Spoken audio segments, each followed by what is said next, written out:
Independence day ആയിട്ട് കുട്ടികൾക്ക് സ്കൂളിൽ കൊണ്ടുപോകാൻ പറ്റിയ ഒരു ക്രാഫ്റ്റ് ഞാൻ കാണിച്ചു തരട്ടെ. അമ്മമാർക്ക് ഉണ്ടാക്കാനും എളുപ്പമാണ്, കാണാനും അടിപൊളി ലുക്കുമാണ്. എന്നാൽ നമുക്ക് ഉണ്ടാക്കിയാലോ? വേണ്ടത് 3 കളറിലുള്ള A4 ഷീറ്റാണ്. Orange, white, green. ഇനി അത് നമ്മൾ പണ്ടൊക്കെ വിശറി ഉണ്ടാക്കൂലേ, അതേപോലെ മടക്കി എടുക്കണം. 3 അതേപോലെ മടക്കി എടുത്തതിന് ശേഷം ചേർത്ത് ഒട്ടിച്ചെടുക്കാം.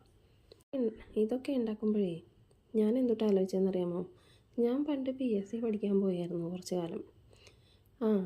അന്ന് പരീക്ഷയ്ക്കൊന്നും ഓർമ്മ വന്നില്ലെങ്കിലും ഇതൊക്കെ ഉണ്ടാക്കാനിരുന്നപ്പോൾ അന്ന് പഠിച്ച കുറച്ച് കാര്യങ്ങളൊക്കെ ഓർമ്മ വന്നിട്ടോ. അശോക ചക്രം, അതിനെത്ര ആർക്കാലുകളുണ്ട്, അതൊക്കെ അതൊക്കെ ഒരു കാലം. ഞാനുണ്ടാക്കിയ വിശറികൾ കണ്ടോ? അത് 3 ഇതേപോലെ ചേർത്ത് ഒട്ടിച്ച് കൊടുക്കാം. അത് കഴിഞ്ഞതിന് ശേഷം അതിനൊരു പിടി വേണം. അപ്പോൾ അതിന് വേണ്ടിയിട്ട് നമ്മളൊരു കാർഡ്ബോർഡിൻ്റെ 2 പീസ് എടുത്തിട്ടുണ്ട്. അത് ഇതിൻ്റെ കൂടെ ചേർത്ത് ഒട്ടിച്ച് കൊടുക്കുക. ഇനി നടുക്ക് ഒരു അശോക ചക്രം വേണം. അത് നമുക്ക് വരച്ചെടുക്കാം. അതിനു മുമ്പ് ഈ വിശറി വിരിഞ്ഞു പോകാതിരിക്കാൻ വേണ്ടിയിട്ട് ഞാൻ നടുക്ക് ഒരു കെട്ടും കൂടെ കൊടുക്കുന്നുണ്ട് കേട്ടോ. പറയാൻ മറന്നുപോയി. ഇനി അശോക ചക്രം വരയ്ക്കാം. ഇതാണ് എൻ്റെ അശോക ചക്രം, കണ്ടോ? ഇനി ഇതിനൊന്നും കൂടെ ഹൈലൈറ്റ് ചെയ്യാൻ വേണ്ടിയിട്ട് കുറച്ചും കൂടെ ഡാർക്കനായിട്ട് വരയ്ക്കുന്നുണ്ട്. വരച്ച് കഴിഞ്ഞു.